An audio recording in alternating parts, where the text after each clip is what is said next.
রাকিব হাসানকে ডিভোর্স না দিয়ে ক্রিকেটার নাসির হোসেনকে বিয়ে করেছেন।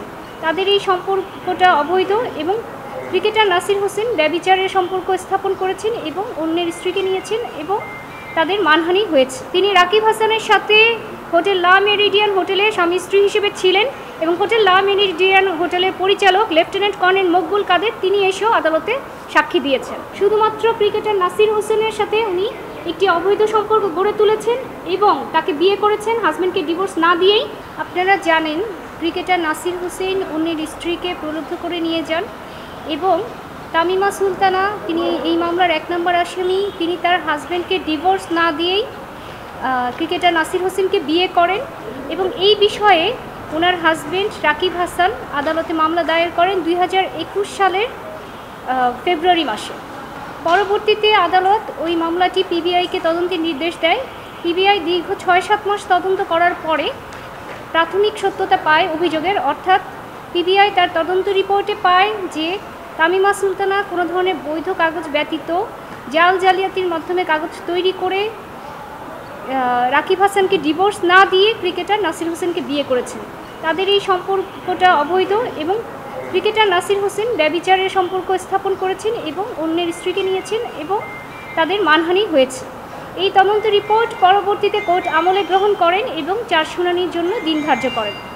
এখানে মোট 3 জন আসামি ছিল, ক্রিকেটার নাসির হোসেন, তামিমা সুলতানা এবং তামিমা সুলতানার মা সুমি আক্তার। তিনি তদন্তে প্রাপ্য আসামি এবং কোর্ট শুনানি শেষে তামিমা সুলতানা এবং ক্রিকেটার নাসির হোসেনের বিরুদ্ধে চার্জ গঠন করেন। তারা পরবর্তীতে এই চার্জ গঠন নিয়ে রিভিশন দায়ের করেন, কিন্তু রিভিশনাল কোর্টেও সেই আদেশ বহাল থাকে। বিগত 23 সাল থেকে আমরা সাক্ষ্য দেওয়া শুরু করি। বাদীপক্ষে মোট এই পর্যন্ত 10 জন সাক্ষী সাক্ষ্য প্রদান করেছেন। এর মধ্যে রাকিব হাসান 1 নম্বর সাক্ষ্য হিসেবে তিনি বাদী হিসেবে সাক্ষ্য দিয়েছেন। তার যে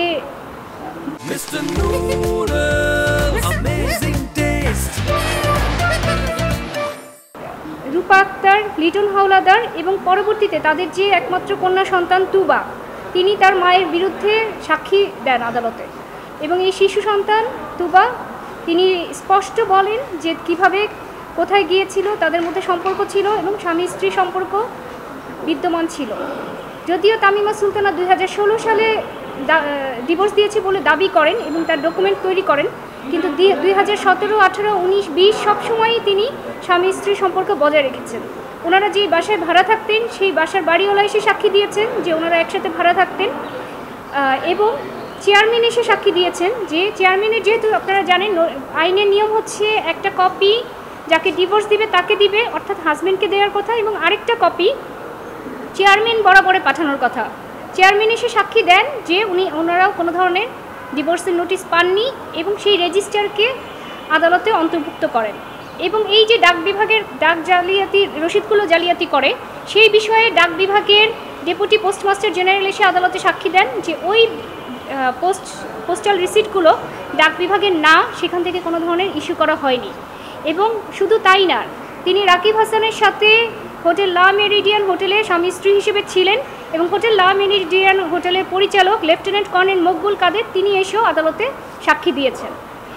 সর্বশেষ সাক্ষী অর্থাৎ 10 নম্বর সাক্ষী হিসেবে পিবিআই কর্মকর্তা মোহাম্মদ মিজানুর রহমান তিনি তদন্তে কী পেয়েছেন সেটা আদালতে উপস্থাপন করেন এবং আদালতে সেই আলামতগুলো উপস্থাপন করেন এবং সেগুলো এক্সিবিট হিসেবে অর্থাৎ আদালতে সেগুলো এভিডেন্স হিসেবে অন্তর্ভুক্ত করা হয়।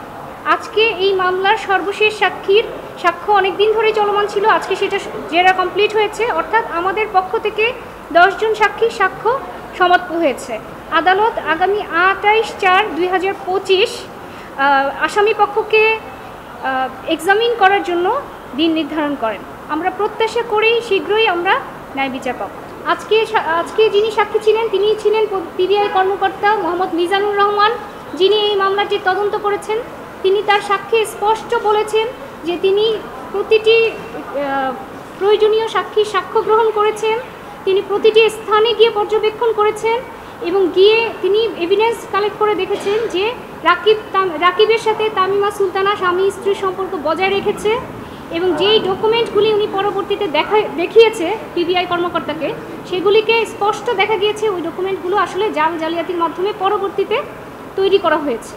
অর্থাৎ রাকিব হাসানের সাথে তামিমা সুলতানার সবসময়ই স্বামী স্ত্রী সম্পর্ক বজায় ছিল শুধুমাত্র ক্রিকেটার নাসির হোসেনের সাথে উনি একটি অবৈধ সম্পর্ক গড়ে তুলেছেন এবং তাকে বিয়ে করেছেন হাজব্যান্ডকে ডিভোর্স না দিয়েই, যার ফলে বাংলাদেশের আইন অনুযায়ী এবং ইসলামী শরিয়া আইন অনুযায়ী একজন নারী যদি ডিভোর্স না দিয়ে অথবা তার হাজব্যান্ড যদি মারা না যান তাহলে তিনি আরেকটি বিবাহ করতে পারেন না।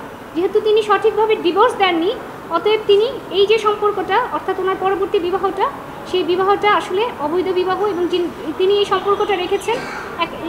এক্ষেত্রে তিনি আসলে সবার সাথেই প্রতারণা করেছেন। সবচেয়ে বেশি এই বিষয়ে ক্ষতিগ্রস্ত হয়েছে তাদের একমাত্র কন্যা তুবা, যে এখনও মানসিকভাবে বিপর্যয়ের মধ্যে আছে তার মায়ের এই ঘটনায়, এবং তার সাথে তার মায়ের কোনো যোগাযোগ এখন পর্যন্ত নেই, কখনো চেষ্টাও করেন। তো উনি বিষয়গুলি তুলে ধরেছেন। সত্য ঘটনা আমরা আদালতে উপস্থাপন করেছি, সাক্ষী দিয়েছি। এমনকি তামিমা সুলতানা যে রাকিবের সাথে সংসার করে গেছেন সেই সময়কার যেই ছবিগুলো, তাদের বাড়ি ভাড়ার চুক্তি এবং অন্যান্য এভিডেন্সও আমরা আদালতে দাখিল করেছি এবং সাক্ষ্য প্রমাণ হিসেবে এক্সিবিট করেছি। তো আমরা অবশ্যই প্রত্যাশা রাখি যে এটার একটা দৃষ্টান্তমূলক শাস্তি হবে এবং আদালতে ন্যায় বিচার প্রত্যাশা করি আমরা। আইনে আছে যদি একজন নারী ডিভোর্স না দিয়ে আরেকজনকে বিয়ে করেন সেই ক্ষেত্রে 7 বছর পর্যন্ত সাজা হতে পারে। উপরন্ত উনি এই ডিভোর্সের ঘটনাটা দেখাতে গিয়ে যে জালিয়াতি করেছেন, অর্থাৎ 468 এবং 471 ধারায় যে অপরাধগুলো করেছেন বাংলাদেশের সরকারের পোস্টাল রিসিট নিয়ে, সেগুলোতেও ওনার 7 বছরের সাজা হতে পারে। মামলা প্রমাণিত হলে তাদের 7 বছর করে সাজা হতে পারে। সেটা একসাথে হতে পারে, কনকারেন্টলি আর কনজিকিউটিভ একের পর এক। এটা আসলে আদালত নির্ধারণ করবে যে কত বছর কীভাবে কী হবে। আর ক্রিকেটার নাসির হোসেনের বিরুদ্ধে 2টি সেকশনে চার্জ আছে, 497 ধারা এবং 498 ধারা। এই সেকশনগুলো মূলত ব্যভিচার এবং অন্যের স্ত্রীর সাথে সম্পর্ক রাখা নিয়ে, সেগুলিতে 5 বছর করে এবং আরেকটাতে 3 বছরের শাস্তির কথা বিধান রয়েছে। মামলাটা তামিমা সুলতানার বিরুদ্ধে 494, 468 ও 471 ধারায় চার্জ গঠন করা হয়েছে, আদালত চার্জ গঠন করেছে। এবং নাসির হোসেনের বিরুদ্ধে 497 ও 498 ধারায় আদালতে চার্জ গঠন হয়েছে।